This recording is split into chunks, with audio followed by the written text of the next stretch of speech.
Every single painting has a problem. Like, every single painting is a problem that just needs to be solved. But I do love the idea that somewhere, there are conversations being had from the work that I do.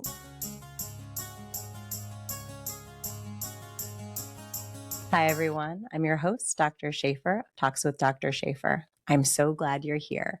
I'm a physician, mom, author, publisher, and I am passionate about helping others reclaim their stories so they can build their most beautiful future.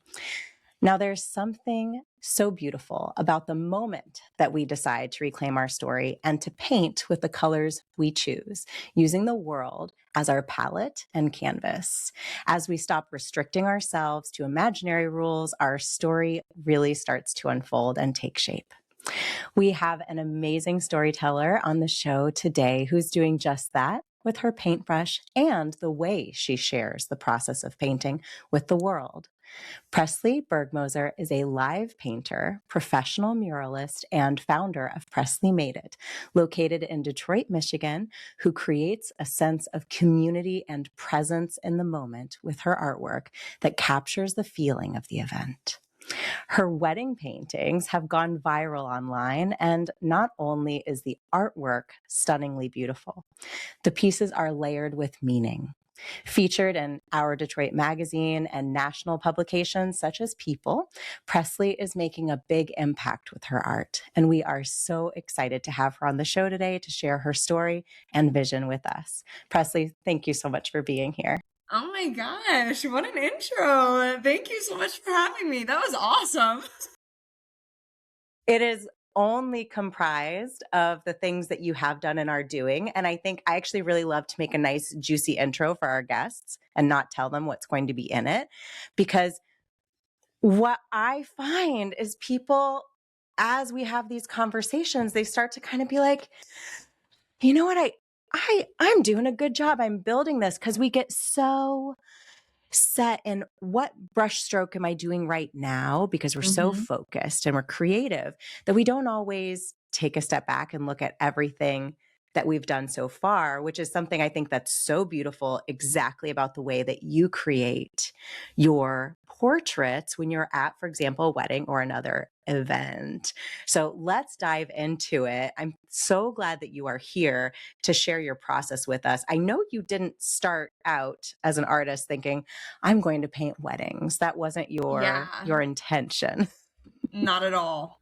Never even really thought that I would do art as my job. How did it start then? When did you decide I am an artist? Or interestingly, did that actually happen after you'd already been an artist for some time? Kind of like that, honestly. It's so funny because I, growing up, really, I should say, admired. I thought that Superwoman was the woman who lived by herself in the city and had a corporate job and worked in an office. I was like, that is Superwoman. That's who I want to be. And so I really, really glamorized corporate world, corporate life. And I guess was just I really romanticized it. And there's absolutely nothing wrong with that.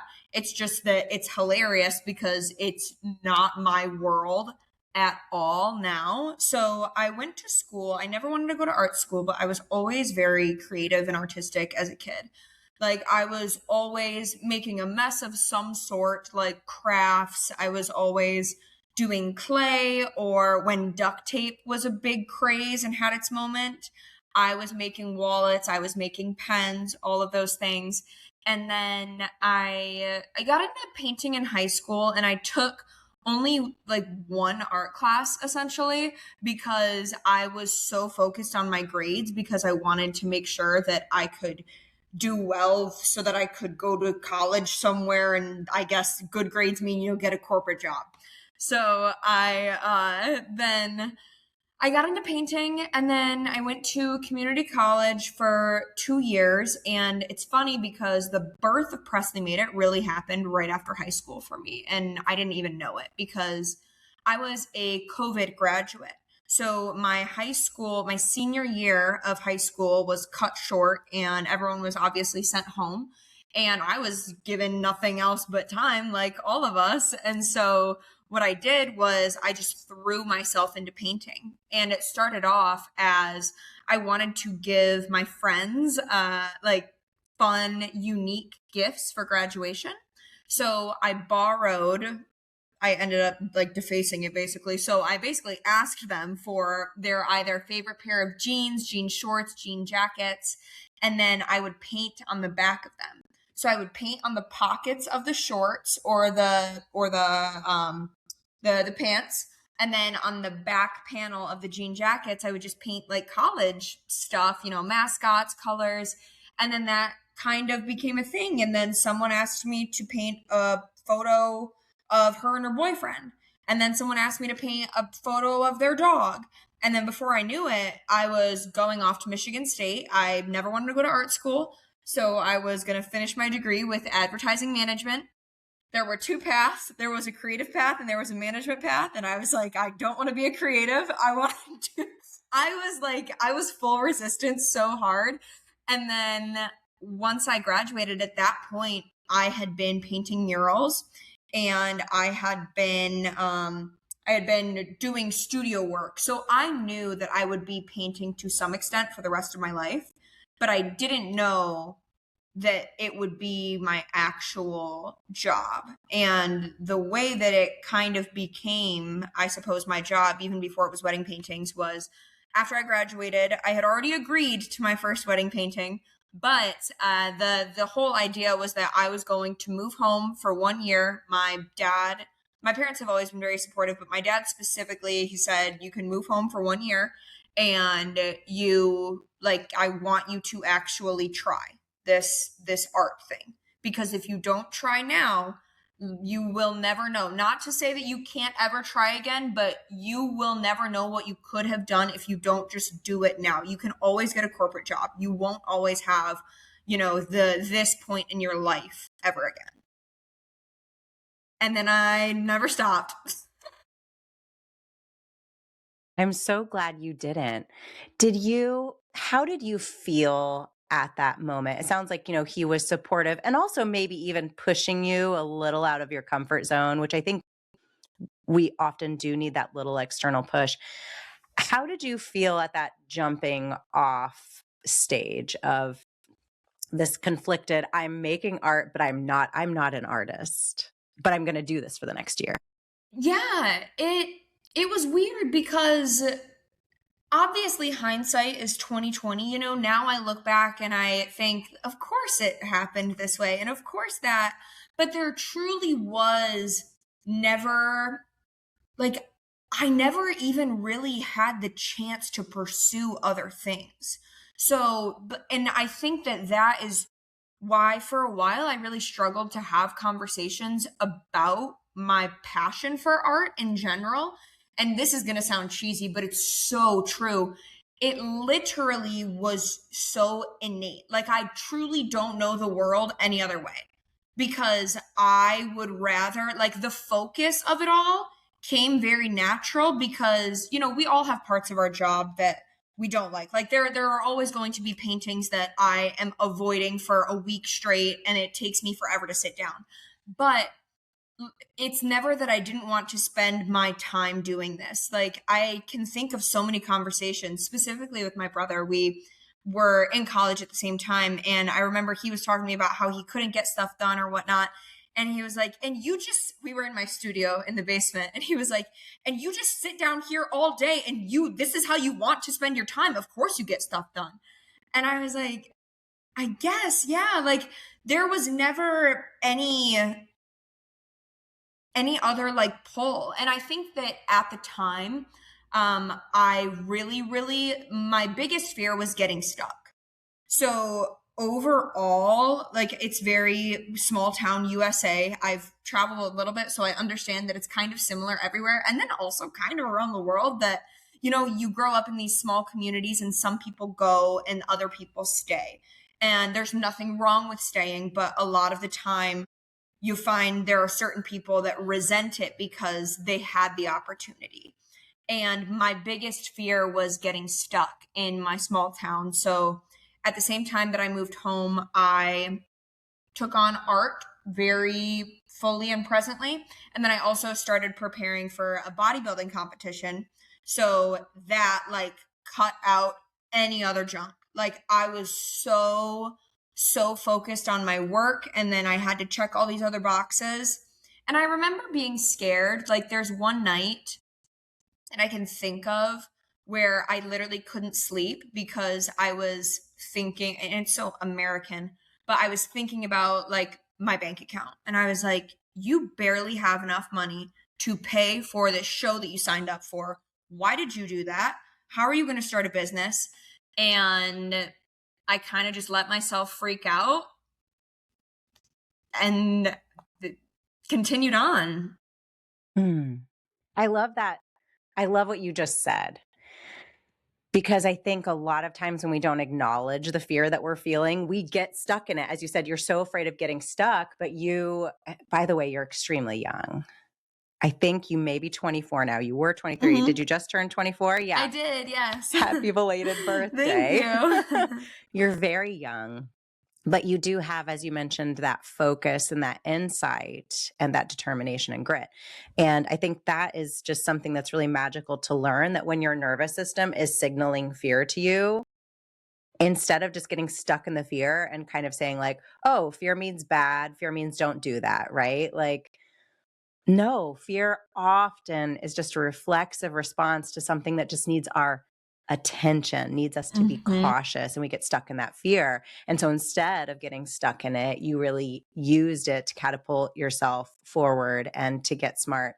And I think that's another really interesting thing about your story, how in your mind, before your business really took shape, more formal shape, you were framing it as a dichotomy, right? I can be this or I can be this. And now you are, but like you are a full version of yourself. You are not an artist. You are not a businesswoman. You are a businesswoman who is an artist. And I think that is such a beautiful part of your story and all of our story, when we really lean into who we are as a complete person, rather than I should do this because I have this dream, because I watched all these movies as a kid that made it look really cool to have a corporate job.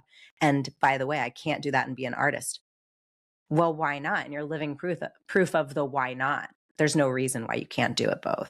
No, you literally just like, that is what made me, that idea within itself of the two different things and everything that we are as people, you know, so much more than just an artist or just a gym person or just a corporate or just a cool girl or just a mom or just a, like, that held me back for so long. And I think that I felt such an internal conflict for so long of claiming artist, because growing up, you know, as school does, as communities in general do, you know, like I never really was friends with the art kids or like the creative kids, because I was involved in sports and I was involved in like all of these other things. And so I felt like I had the hardest time finding myself as a creative, because I felt like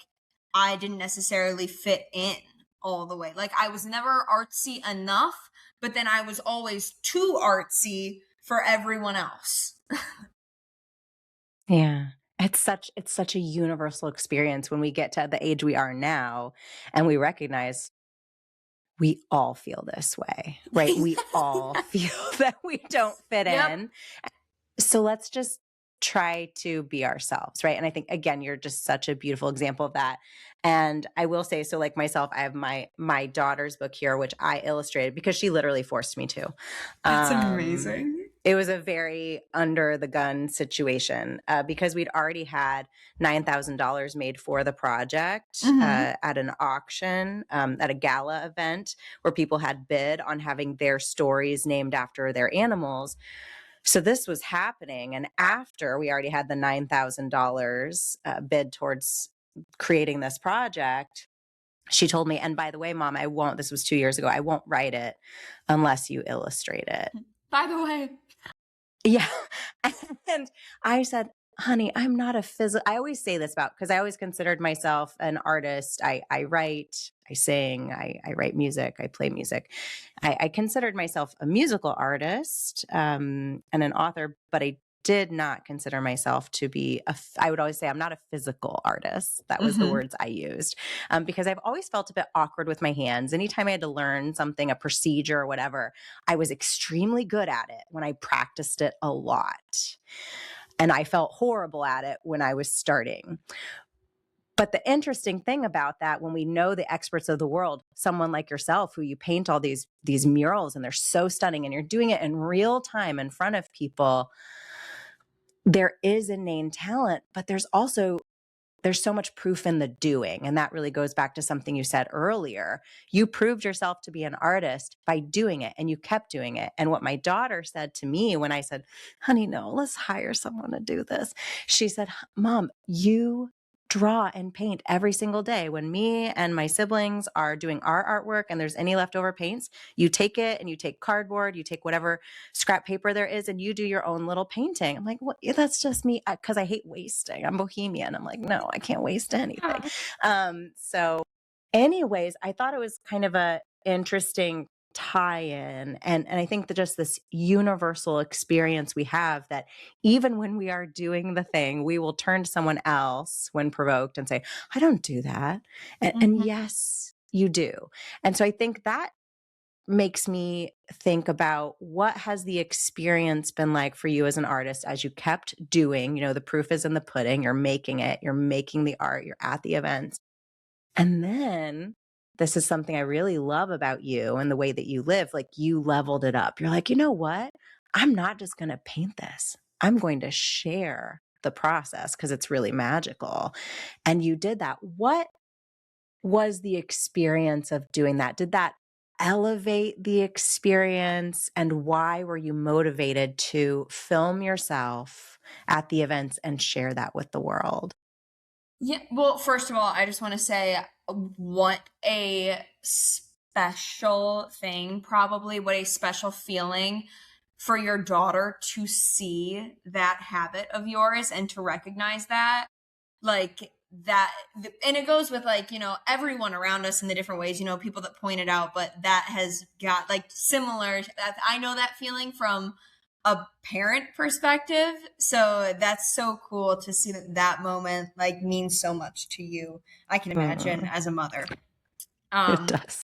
But yeah, I think that sharing the process part of it became, it was kind of twofold, as far as I wanted to find a way to advertise my business.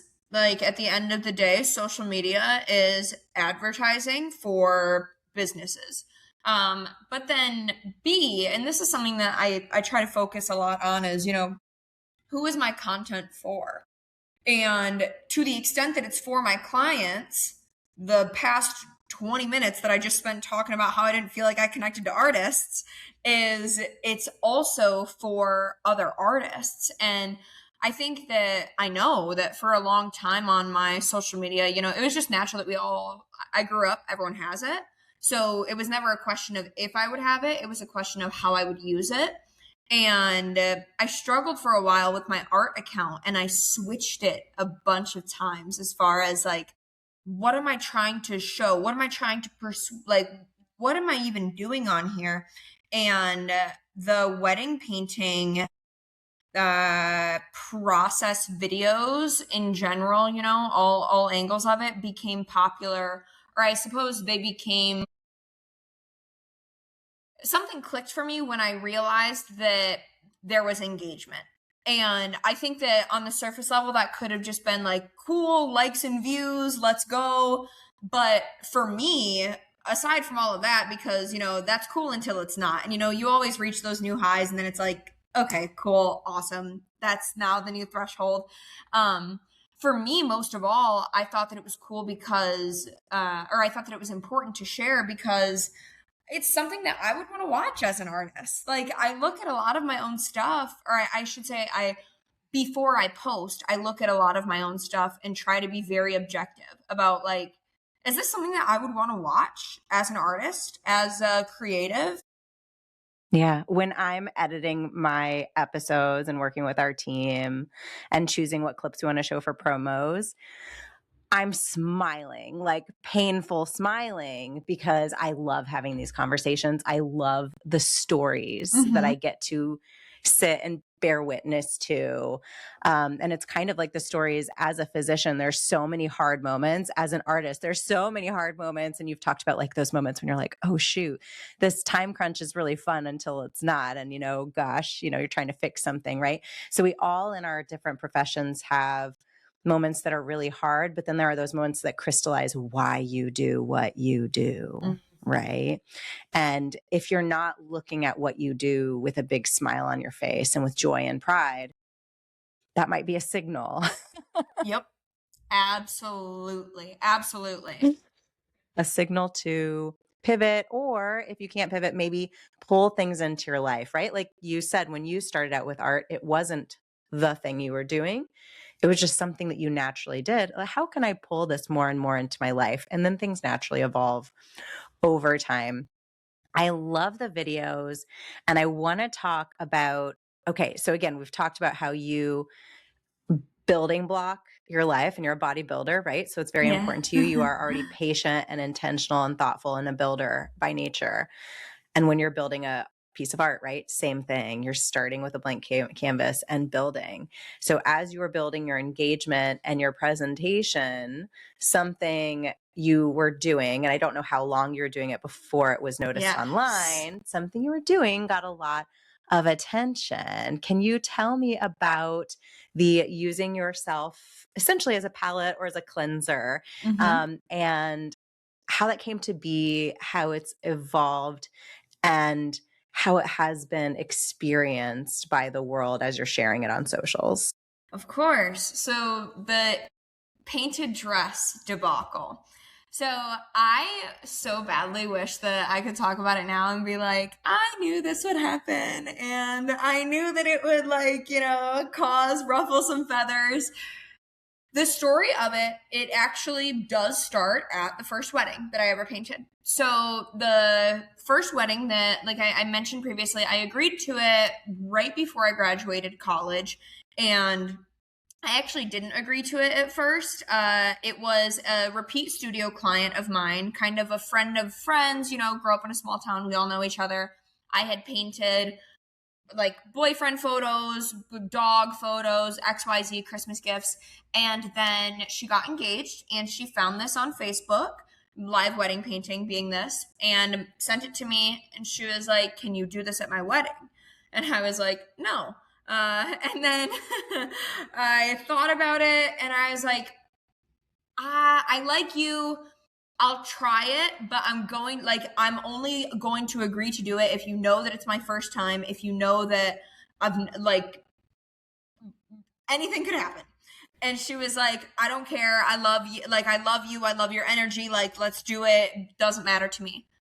And I was like, okay, cool. So a couple of things beforehand is I did reach out to a live wedding painter. Ruth Onaya is her name. And I hope I'm saying her last name right. Basically, she was just one of the first wedding painters that I searched up, and I saw that she had a lot of followers. And I messaged her, and I was like, hey, if you could just, if you don't mind, if you have 30 minutes that, you could give to me. I just got my first live wedding painting. I have literally no idea where to start. I would love to just pick your brain. I'd be super grateful. And for some reason, she answered, and we talked, and she kind of just gave me, her process. And it was kind of what I thought it would be, show up, take your photo, paint, go home, figure it out. She gave me a couple of tips that were helpful on the artistic side, but my main concern was I know that I am a messy painter. It was always, again, throughout college, I lived with 6 girls at a time, and I was always lucky enough to get the basement for my studio. But I had to have specific clothes that I would only wear in the studio because they were like, Presley, everything that you wear, if we're getting ready to go out, you're not going in the basement because you're going to get paint on it. I've always been a very messy painter. So when it came to this wedding, I was like, I I don't really know. I'm not going to wear studio clothes, but also I didn't even know what a wedding vendor wore. Like, they usually wear black ensembles. And the wedding painter that I talked to said that she wore a dress. And I was like, okay, well, I know I'm going to get paint on my dress because I know how I work. So I had one dress in my closet that had an oil stain on it, just like an annoying grease stain. And it was right on the hip. And I was like, this is perfect because I know that I'm going to get paint on myself. So I'll just cover it up when I get there. And then I already use my clothes as like a napkin when I'm in the studio anyways. Like I already have like, it's funny, the left armpit of all of my stuff has like marks because I'll do that when I'm painting. And on the dresses, it just naturally ends up being my hip. So that night, I did it for the first one and I had the paint on my dress. And there were a couple of comments about it. Just like people were like, oh my gosh, like you're getting paint on your dress, and they were excited by it. And then I carried the habit over for the next 2 weddings that I had. And then I didn't really have a lot of weddings until summer of last year. So then once I started to do those, I was showing a friend's mom. She's an artist as well. I was showing her what I was doing. I was over on the East Coast and she was like, Presley, you have no idea. Like, that is exciting for people. And she used the word exciting. And that was the moment for me that clicked where I was like, oh, like I knew that it evoked, some sort of emotion. I love how the practice breaks a social norm, like if I were to spill something on myself, I would run and change immediately. Or like I would be like apologizing to everyone because I like have something on me. And she said the word exciting and I was like, no, you're right. It's exciting. Yeah, it really is. And it draws your attention. And I have to tell you, so one of the many things I do, because you're a woman after my heart, we are full, well-rounded people. We do all sorts of things. One of the things I do is I have an entertainment company and we do local news stories and filming and things of that nature. And so one of the things we film are local artists. I love y'all's finished paintings. They are so beautiful. But the thing that I find exciting, the thing that just like fills my chest with this beautiful feeling is an artist's palette. Yep. That I have such a deeper, like the finished, nice, beautiful painting is stunning. And I have many local artists in our home that we enjoy and support. But the thing that really evokes feeling for me is the palette. There's something so beautiful about that.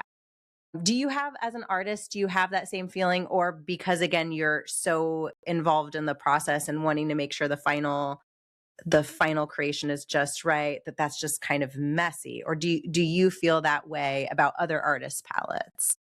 No, 100%. I can level with that so much because another reason why I never really felt like I fit in with like artistic kids in general was because like artwork is cool. And I don't know if it's just like my Gen Z growing up brain of like just like being like fully always waterfalled with like stimulus and photos and this and that and that. Like, to me, like and anyone can paint realistic if you just practice enough. And that's going to sound crazy and people are going to get so like artists don't like that, but I truly like, I know that my work is good and it should be good. I've spent a lot of time like practicing it, but I know that it only matters to my couple because of what it is.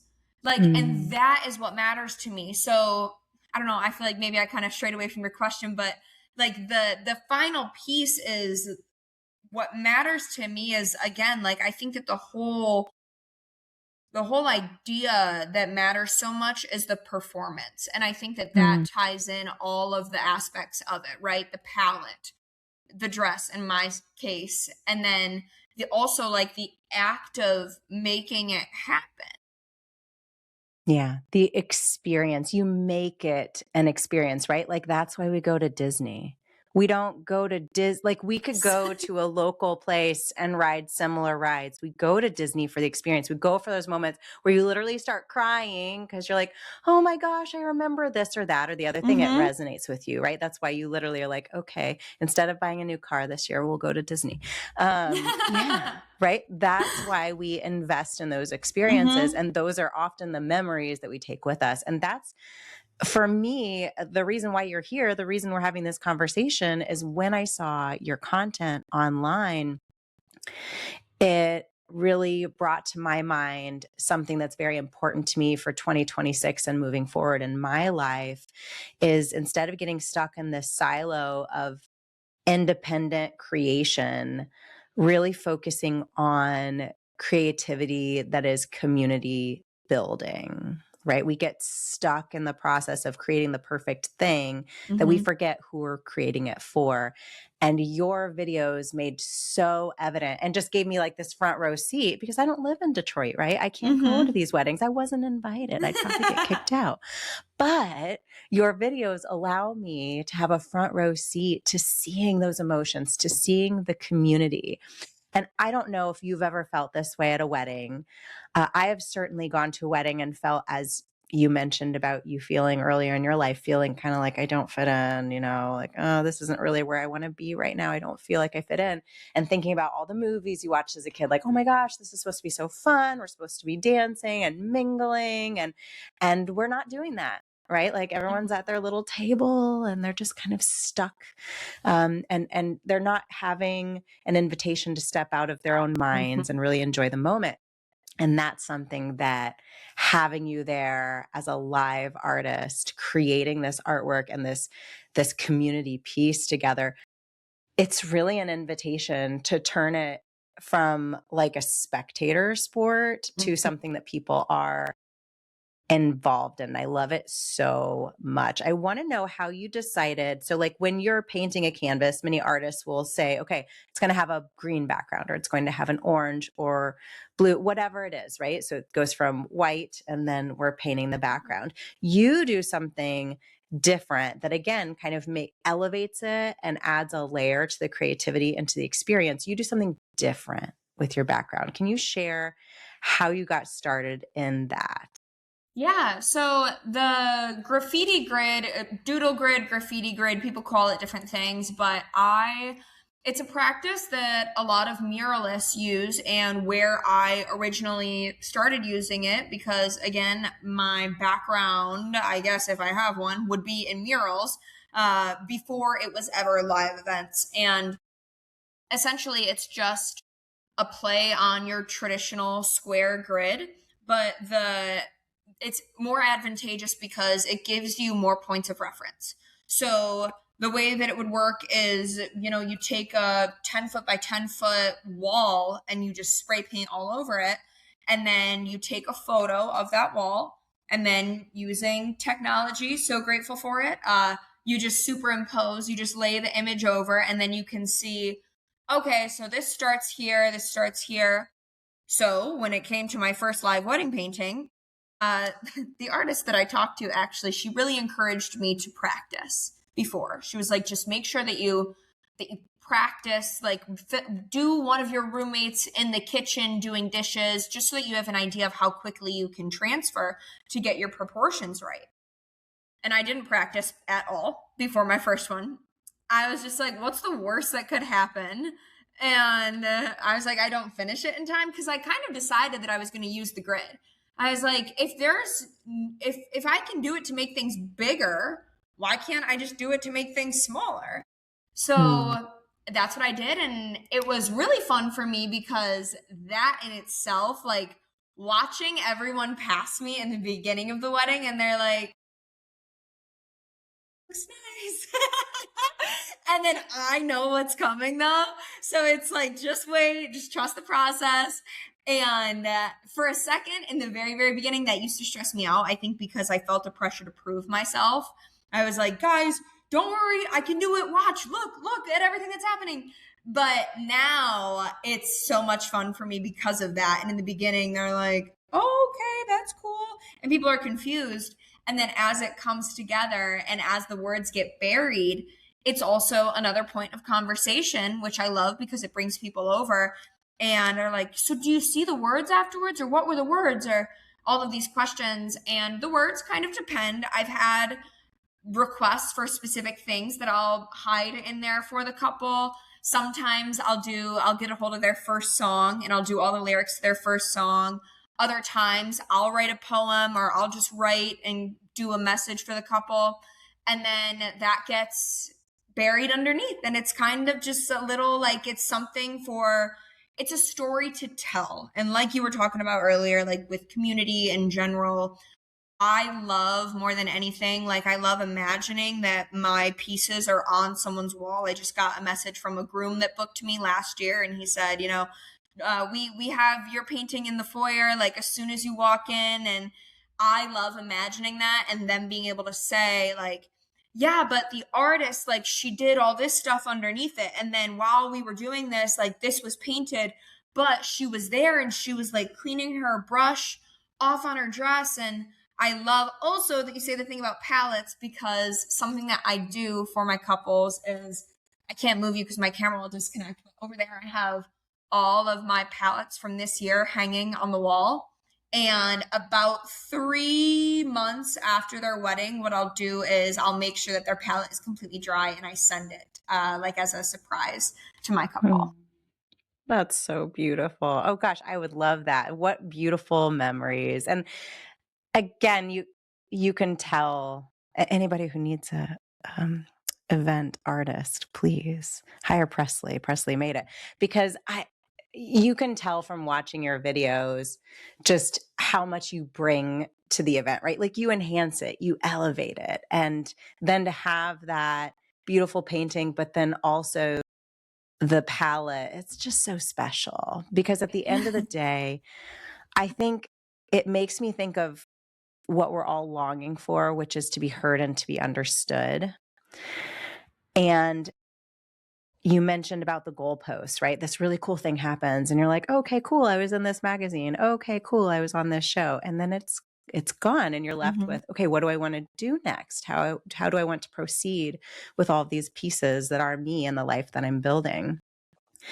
And I think as much as we build and create something beautiful and we're proud of it, a lot of us want to be seen for what we're made of, right? For what we came from, who we are in essence. And I think maybe that's the beauty of the palette. This No, is what I was made of. 100%. I think that like more than anything, what you just said about like being heard, being understood, I have always kind of gone back to the thing that and I think it comes from a place, I don't know if this is like a little girl's mind or what it is, but I always grew up like I just admired people. Like I was just like, I will never be that, or like, look at who that is. Like, and it wasn't necessarily that I was always like, oh, boo hoo me, but I just loved people so much. And I think that I had a realization, probably honestly during COVID-ish times, going through different things, where I just realized that no matter who it is, we all want to be loved. Like we're all, and what is love? It's connection, or it's community. So that's all we all ever want, even if we don't really know it. Like, and I was able to start seeing it in people, and seeing it in people who I thought lacked that, or seeing it in people who I thought were like too far removed from that. And I think as soon as I realized that, people can buy art from me and that's cool, go ahead, do it. I would love to make art. But at the end of the day, the reason that I moved so heavily into that live wedding space, or the live event space in general, was because I realized that I was able to give that connection.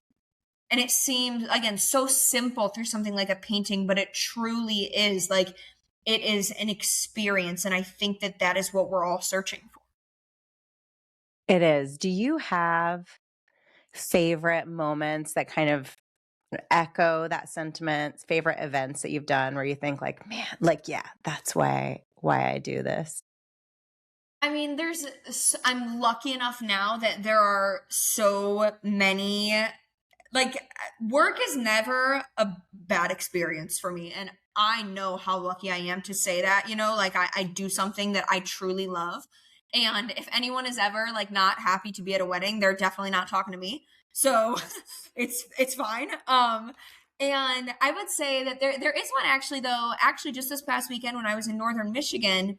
I've never had this, and it was so funny. So the way that the venue was set up is there was like the dance floor, and then everyone was eating over here. It's at a community center, and then there was this little like pedestal almost but it was like a stage, but it was gated off, and almost like a deck railing, and that's where the DJ was, and that's where I was. So in the beginning of the night, I was thinking, perfect. Like I will have an area that's kind of just for me. I'm very much for looks tonight. That's totally fine. And I had talked with a couple beforehand and they knew about this and they had just said, we want to put you up so that everyone can watch. And I was like, cool.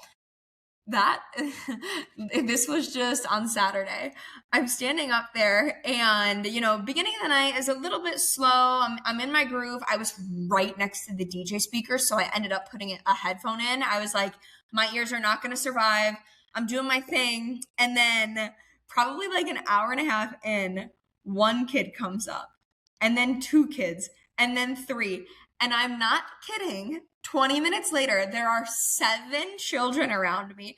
4 of them are hanging off of the deck, like leaning over. The other 3 came around and are standing next to me. And then I look over and then there's a group of adults like talking and watching. And I was just so like speechless. And the next day I came over and I dropped the painting off to the bride and groom and her dad was there and he was like, have you ever had that happen? He was like, I'm so sorry.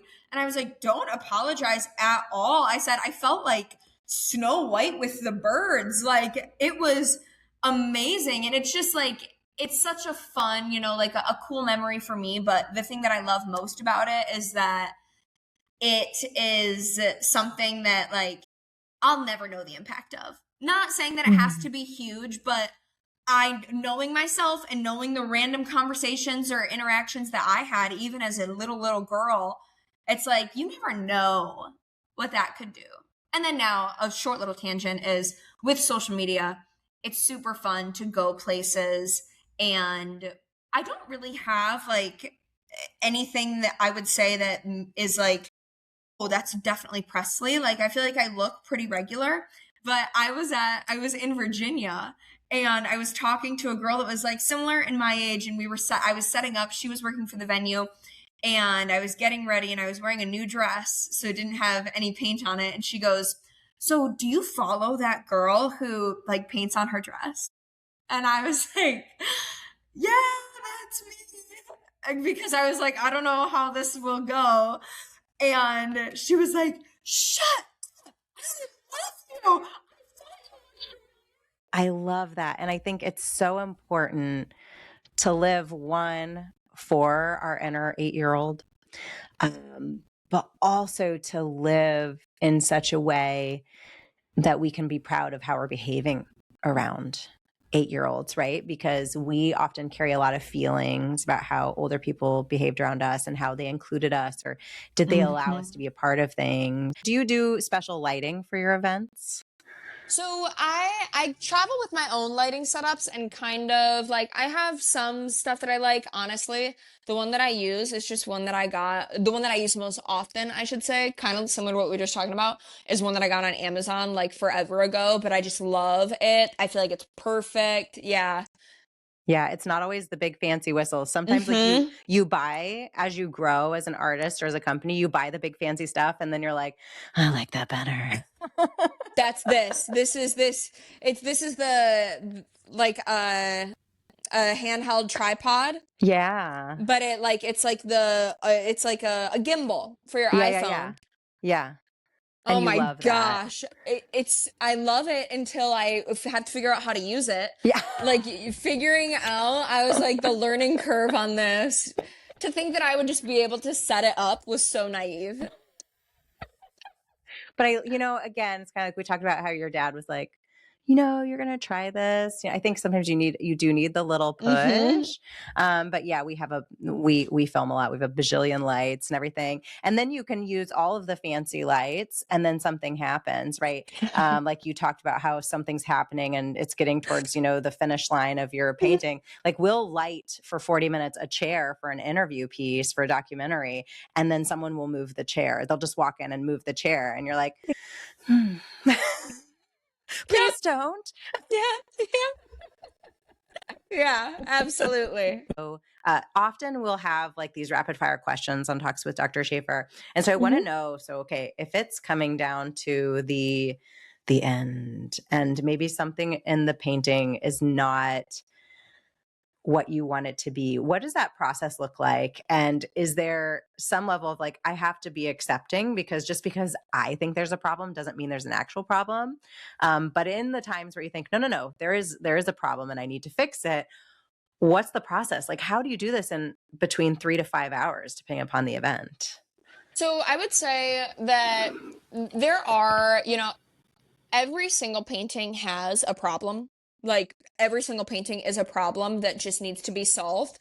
And so whatever it is that night, like it's kind of like your chart in your book or like your movie where it's like you reach up, you build the climax, you have the event, and then you have your resolution. Um, Sometimes it happens that night, sometimes it doesn't. I would say that the thing that freed me the most from the problems or like, oh, this doesn't look the way that I wanted to is number one, I always take it home with me that night. So even if my couple is getting it the next day, which happens for some major like traveling ones, I will automatically just say, like, I don't want to travel home with this. I will sleep, I will nap and then wake up and finish it for you just so that we don't have to worry with, bad things happening with travel and damaging. But the most freeing thing for me, and I don't remember where I got this tip as an artist, but you don't paint people like, and that can be, you can switch that out with that whatever your subject is. Like if I were to paint this spray paint can, you're not actually painting a spray paint can. You're just painting what looks like a spray paint can. And I don't know if that makes sense to anyone who doesn't paint or doesn't have like that filter, but when you're doing it and if you're thinking like, oh, well, I have to paint a smile. So I need to paint the top lip and then I need to paint the top teeth and I need to paint every single tooth and then the bottom lip and it's like you just didn't paint a smile at all. Like you have to be able to just look at it and see color and shape. And I think that that is honestly what frees me from having a lot of those moments where it's like, oh my gosh, this is terrible. I need to restart. Like, I never am restarting. It's just more about like approaching it where it's like, okay, I'm going to paint what looks like two people kissing. You're capturing the essence rather than looking at it from an Yes. anatomical standpoint.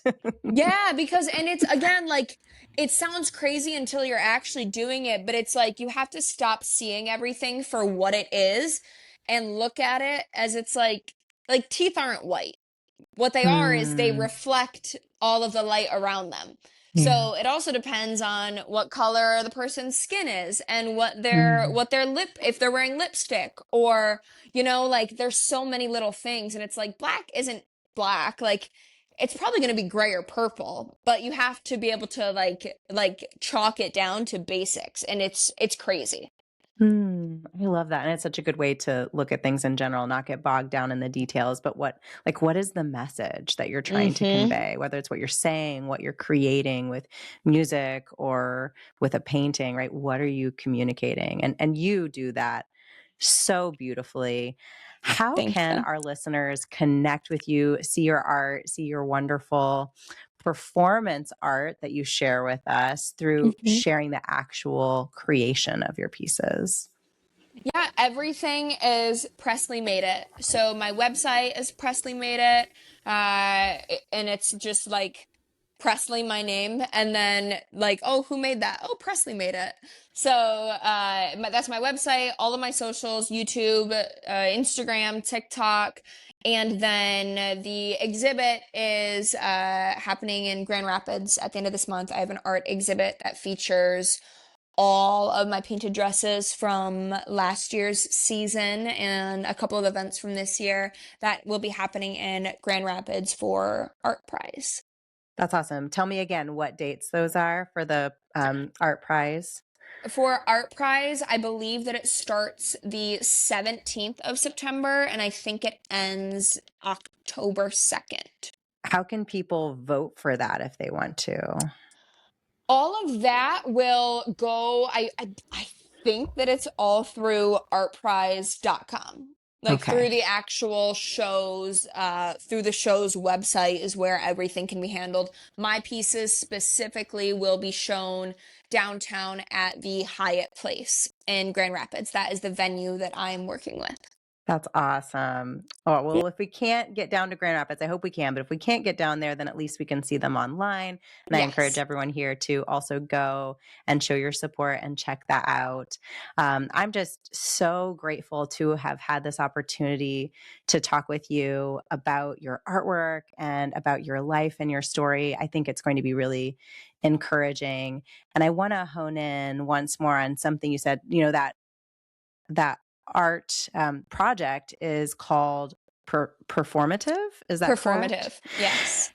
And it's very interesting because I think, especially us as women, when we start showing up and doing so unapologetically and creating, we definitely have some people who are like, yay, more, I love it. But then we also get the opposite, right? We get people who make comments like, that's performative, or, that's just for show, what have you.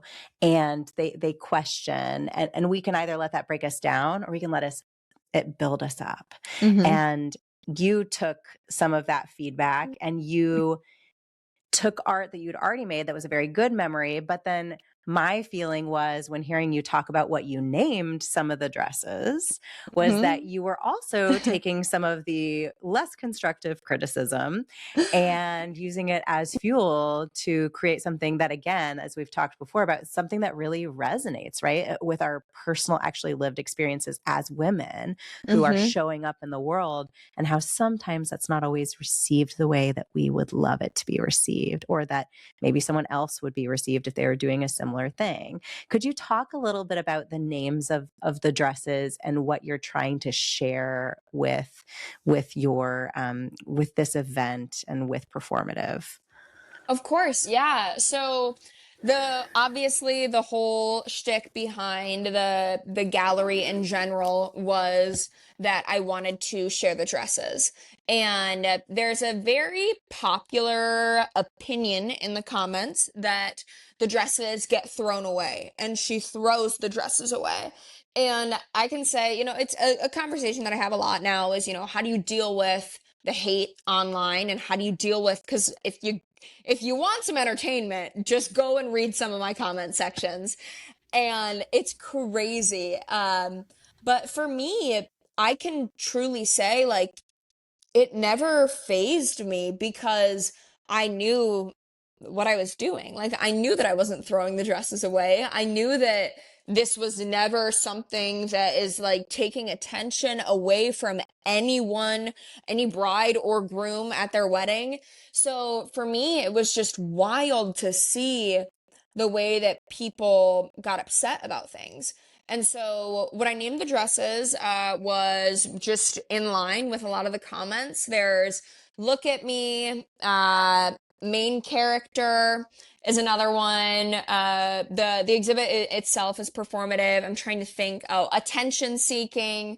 A slew of those names of the comments like that. And the reason that I did it was because it felt so natural. Like, I think that art is supposed to make you feel something. So if I have done anything creative as an artist, I feel like this show for me is it. And I will say the only category of hate comments that does bother me, and I don't have the time to educate everyone. I don't have the time to go into like the details of why I'm not throwing dresses away, is that I'm contributing to fast fashion. And and it's funny because like I know that the reason it bothers me is because like that is an issue that matters to me. But you know, there is no dress that has ever been thrown away. All of the dresses are being repurposed for actual pieces of art, and fast fashion has almost nothing to do with the consumer level of anything. And it's wild to see the way that people, you know, go off on tangents without knowing the full story of anything. All of the dresses are bought from clearance racks or gifted or secondhand bought, and then every single one of them is repurposed into a piece of artwork, and then any sort of other extra textile is always sent to like textile recycling companies. That's so cool. And I so appreciate, I think it's really important. Like we all have haters, right? No matter if all you want to do is just be good. And I never want to make someone dislike me, then you can't really be showing up authentically. You can't have a stance. Like you said, like this bothers me because it's so against who I am, but you also recognize, right? You're like, this does bother me, but I also recognize that my energy is best served solving that problem with the things that I actually do than trying to convince people with words. Instead, I'm going to use my actions. And I think we could all take a line from that song and try to incorporate it into our lives, because that is what it's, we don't have to spend our time proving to someone. We need to know who we are, right? Spend that time knowing who we are and then deciding how am I going to spend my time living in alignment with who I am, and seeing you do that is beautiful.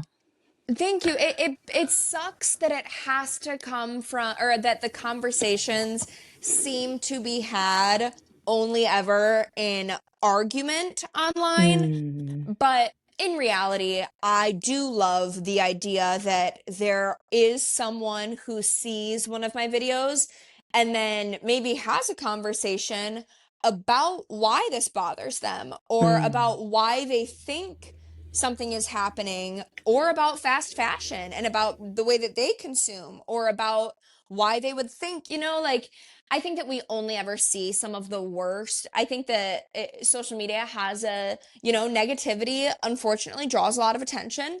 So we see the worst in that. But I do love the idea that somewhere, you know, there are conversations being had from the work that I do to some extent. And that, in my humble opinion, is what makes you an artist. I love it. Thank you. For what it's worth. I think that's it right there. And that's why people are inspired. And that's why I'm just so excited to see everything you have unfolding in the future. And I am manifesting MoMA. I feel like your dresses in the big room and MoMA, it's a natural fit. That's all I'm saying. It's a natural fit. So we're manifesting. There are goals, and you know, I only keep getting surprised by what every single yes and what every single opportunity, you know, continues to unfold with, and I love it. So I'm super excited. Awesome. Well, Presley of Presley Made It, thank you so much for being here on Talks with Dr. Shafer. And everyone, if you have a special event and you want to invite Presley, I don't know, even if you're on the other side of the country, I mean, again, we kind of just hinted at it. It's always a no if you don't ask. So ask, because you never know. Like she said, she was just in my neck of the woods in northern Michigan. It's not where she usually is. You never know when she'll be traveling and she'll say, oh, actually, yes, I can do that event. So ask. I'm already married, so I can't invite you to my wedding, but I think I will be seeing in the future if you would maybe help us with making something to celebrate our book coming out, Shelter Dogs, because I think that would be really super, super cool to have your fingerprints on that, because that's the beautiful thing about art and community is getting like as many fingerprints and in our case, paw prints on things as possible and creating community. And I'm so grateful that you were here to share your story with our community of storytellers. So Thank you so much for being here.